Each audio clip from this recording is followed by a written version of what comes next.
Hi friends, welcome to A Wonderful Sheep. I hope you're all doing well. Recently I started taking a printmaking workshop, and the second week we did a method called collagraphy, which is where you apply different textures onto a hardback surface like paperboard or wood.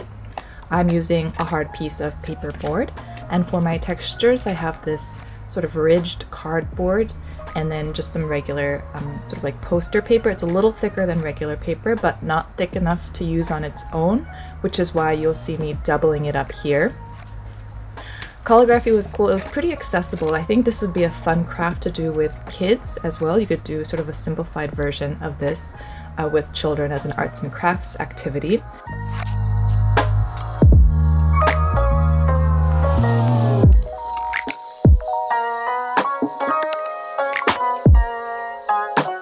It's not clear in this scene yet, but for the bottom I have this netting, this like mesh that I wanted to use to represent sand. This is a prickly pear cactus that was inspired by my blogger friend's photo, Darren, or Artie Plantsman. He has a beautiful like greenhouse and garden, and I just really liked his photo of his prickly pear cactus.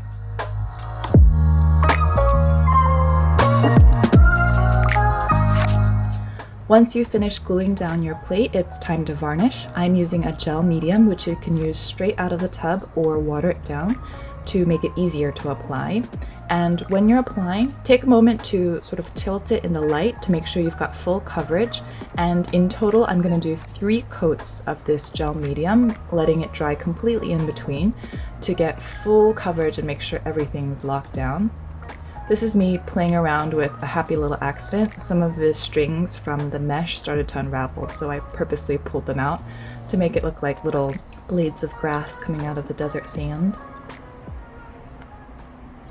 And now it is time to prepare our papers for printmaking. This is a step in the process that I would have never known had I not taken the course. Right now I'm wetting down newspaper with a sprayer.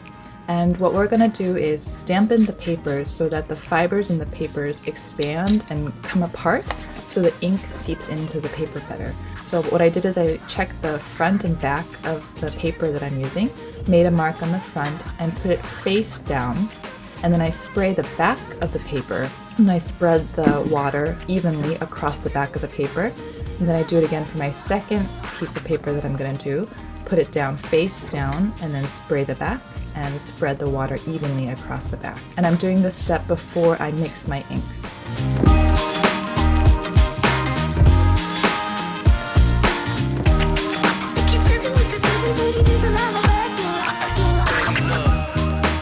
And then you just make a little wet paper, newspaper taco sandwich here, fold it up so it's really locks in that moisture, and so the paper can really absorb the moisture without getting too damp.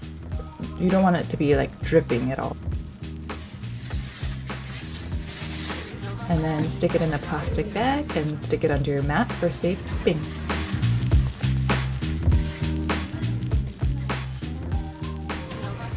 These were the materials we used in the class. We didn't use the retarder or the blending medium yet, but those are materials you can use to either thicken or water down your ink. And then there's a palette knife and a brayer and then the different inks. I'm mixing up my ink with the knife here. As it is a cactus, I'm just going for a simple green. And when you spread out the ink, we were told to take a little from the pile and then roll away from your body. So don't go back and forth, but roll up away from your body to get the ink coated onto the brayer. I'm using a little no-slip mat here, but you could also wet down the bottom paper to create that friction to make sure that your plate doesn't move around. And then when you're applying the ink to the plate, it doesn't matter so much for a smaller plate like this, but for larger plates, I was told to work from the outside in and work in multiple directions.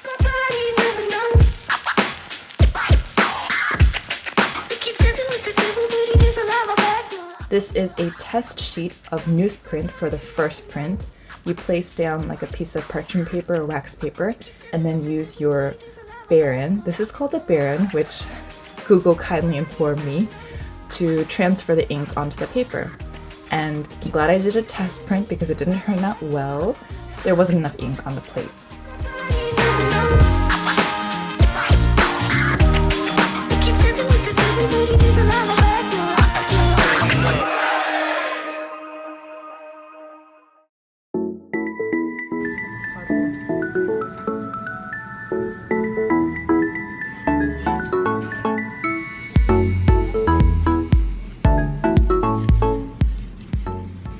And if you don't have a baren, you can use the back of a spoon, which I thought was really nice, and that's what I'm going to do at home because I don't have a baren at home.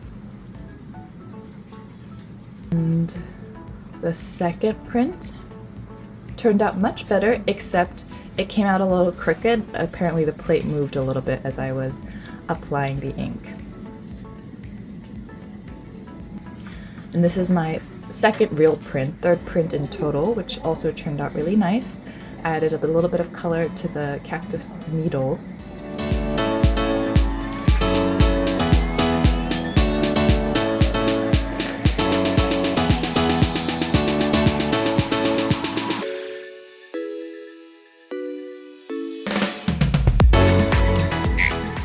Another neat trick is to use that damp newspaper from before to wipe off some of the ink from your supplies before you take them to the sink for a good clean washing.